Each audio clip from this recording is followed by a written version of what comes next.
Hello friends, welcome to my channel Joy Technicals and News.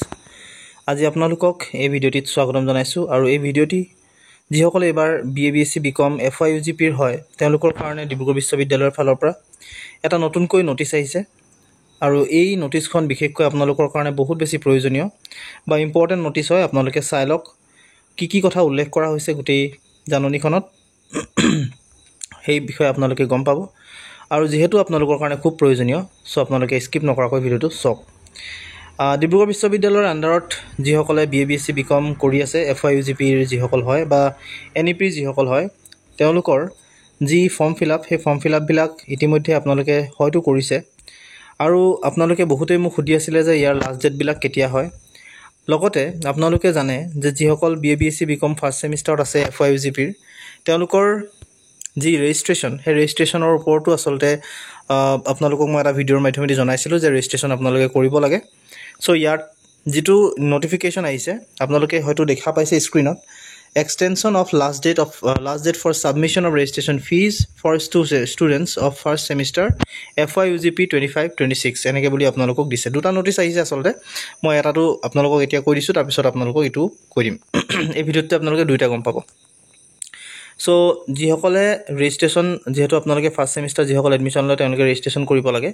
So সেই registration ফিজৰ ওপৰত বা সাবমিশনৰ ওপৰত এটা নোটিছ আহিছে এক্সটেনশন কৰিছে আসলতে আপোনালোকৰ লাষ্ট ডেটটো আৰু সেই লাষ্ট ডেটটো কেতিয়া হয় আপোনালোকে এই ভিডিঅ'টিত প্ৰথমতে চাই লওক। দ্বিতীয় নোটিছখনো মই আপোনালোকক কম এই ভিডিঅ'টিৰ শেষত। সো ইয়াত আপোনালোকে যদি চাই তেতিয়াহলে দেখিছে এটো extension of submission of registration fees for students of first semester BABSC BCom FYUGP 25-26 session under NEP at Dibrugarh University. So registration fees to upor etu gote information.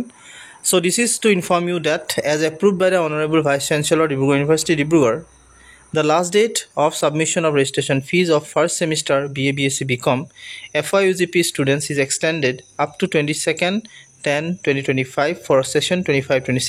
Please arrange to submit the registration fees along with the examination form fill-up fees for FYUGP odd semester examination 2025. অর্থাৎ যিসকলে form fill up কৰিছে তেওঁলোকে ৰেজিষ্ট্ৰেচনো যেহেতু কৰিব লাগে আৰু ৰেজিষ্ট্ৰেচনটো আসলতে আপোনালোকক ডিব্ৰুগড় বিশ্ববিদ্যালয়ৰ ফালৰ পৰা অটোমেটিক্যালি হে যেটো সমৰ্থত যেটো আপোনালোকৰ এনৰোলমেন্ট আইডি থাকে হেতুৱে ৰেজিষ্ট্ৰেচন ফিজ ৰেজিষ্ট্ৰেচন নাম্বাৰ হিচাপে আপোনালোকক আপগ্ৰেড কৰি দিয়ে কৰে কিন্তু আপোনালোকে ইয়াৰ বাবে ফিজ দিব লাগে। সো হে ফিজটো আসলতে আপোনালোকৰ যদি দিয়া নাই registration fees along with form fill up fees এই দুইটা ফিজ আপোনালোকে দিব লাগিব আৰু তাৰ কাৰণে আপোনালোকক যেটো লাষ্ট ডেট আছিল বেছি আপোনালোকে জানে 10 তাৰিখলৈকে আপোনালোকৰ এটো ডেট দিয়া হৈছিল এতিয়া এক্সটেন্ড কৰি আপোনালোকৰ কৰি পেলালে 22 তাৰিখ 10 মাহ 2025 লৈকে অৰ্থাৎ 22 তাৰিখলৈকে আপোনালোকে এই যিবিলাক ফিজ যদি দিবলৈ আছে আপোনালোকে দি লওক আৰু হেদিনাখনলৈকে হে আপোনালোকক যেহেতু পাৰমিজেবল এটা কৰিছে পাৰমিশন দিছে গতিকে আপোনালোকে সোনকালে এই কামবিলাক কৰি লওক। সো ৰেজিষ্ট্ৰেচন ফিজটো দি দিব আৰু লগতে ফৰ্ম ফিলআপ ফিজটো আপোনালোকে সোনকালে দি আপোনালোকৰ যিখিনি ফৰ্ম ফিলআপৰ গোটেই কামবিলাক বা ৰেজিষ্ট্ৰেচনৰ যিখিনি কাম সেইখিনি আপোনালোকে সমাপন কৰি লওক। এতিয়া দ্বিতীয় নোটিছটো তাহো দ্বিতীয় জাননী যেটো আহিছে হেতু আহিছে যিসকল BABSC BCom আছিল ব্যাকলগ অৰ্থাৎ 5th সেমিষ্টাৰ যিসকল আছিল ব্যাকলগ এক্সামিনেশনৰ ওপৰত আহিছে আৰু ইয়াত আপোনালোকৰ এটা নোটিছ বা এটা আসলতে আপোনালোকৰ যেটো ডেট আছিল সেই ডেটটো অলপমান ইফাল হৈছিল হেবাবে আপোনালোকক ইয়াত উল্লেখ কৰিছে।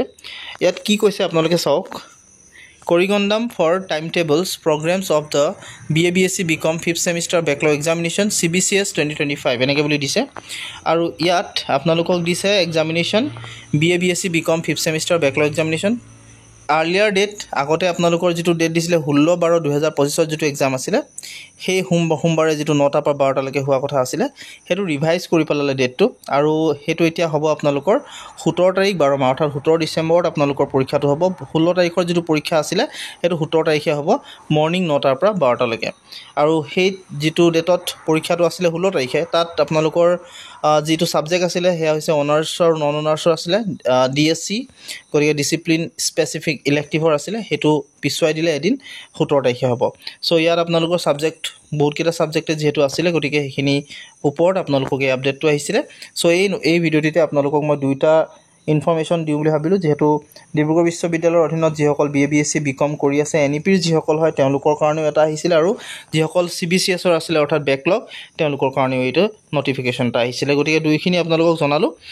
গতিকে আশা কৰিছোঁ ভিডিঅ'টো আপোনালোকে ভাল পালে। যদি ভাল পাইছে তেনেহ'লে প্লিজ লাইক এটা কৰিব, আৰু তেনেকৈ শ্বেয়াৰো নকৰে আজিকালি, গতিকে প্লিজ শ্বেয়াৰ কৰি দিয়ক। আৰু এনেকুৱা ধৰণৰ যিবিলাক ইনফৰ্মেটিভ ভিডিঅ' বা ডিব্ৰুগড় বিশ্ববিদ্যালয়ৰ অধীনত যিমানবিলাক কোৰ্চ ৰিলেটেড আপোনালোকৰ বিভিন্ন ধৰণৰ ভিডিঅ' আছে সেইবিলাক আপোনালোকে যিহেতু এই চেনেলটোতে পাব, গতিকে শ্বেয়াৰ কৰি দিব। চ' আজিলৈ ইমানেই, ধন্যবাদ।